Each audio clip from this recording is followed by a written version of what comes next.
Hello guys, what's up? So, compare lang natin yung dalawang Luffy, no? Meron ako ditong Luffy, Raid on Onigashima. So, ito yun.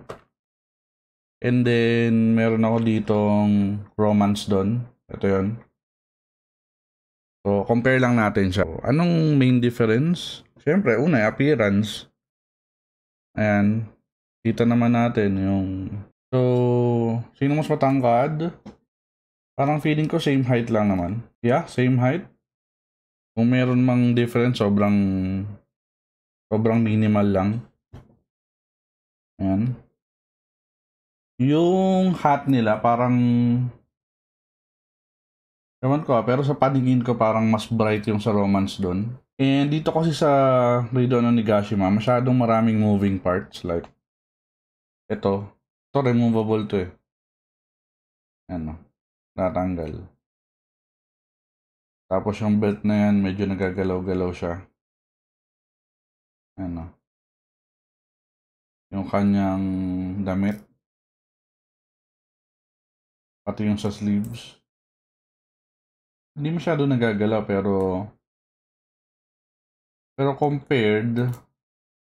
compared dito, wala siya masyadong moving parts. Tapos, ito pa pala, isang main difference. Yun yung shorts niya sa likod. So, mas maraki yung room niya to bend. Ano, may hiwa. Pero dito, sa isa, wala. Tingnan natin yung laman ng boxes.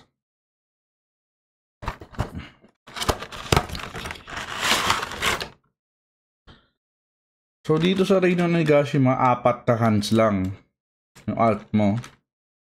2 close fist, isang naka-open fist, then isang naka-ganon. Ano. Tapos 3 alt face. Pero ang gusto ko dito, ito, yung parang na-shock na face. Yan. Sa Romance doon naman, ito maraming accessories kasi dito eh.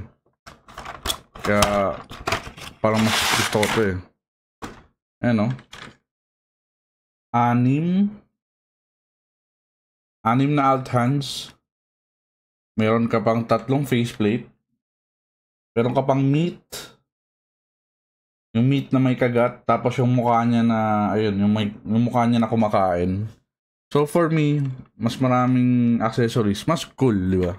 Kasi mas maraming kang magagawang ano eh.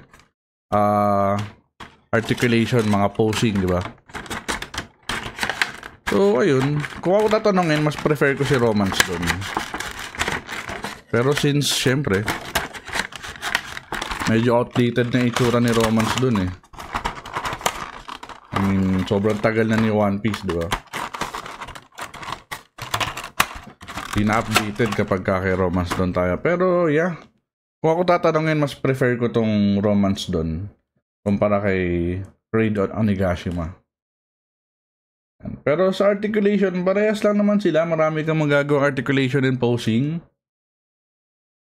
Medyo mas gusto ko lang to. Mas madali na lang sigurong i-articulate nang hindi ka natatakot galawin. Ano. Mas madali siyang gawa ng posing nang hindi ka natatakot na baka may mabali, may masira or what. Kasi pag dito parang medyo fragile, pero hindi naman talaga technically. Mukha lang siyang fragile pero mukhang mas ano, para sa akin mas solid tong Romance doon. So ayun lang. Sana may nakuha kayong input. And if ever gusto nyo mag-start to collect, yeah, check nyo na lang. SH Chef, Monkey D. Luffy, Raid on Onigashima, and Romance doon. Ayun lang, very quick. Ciao!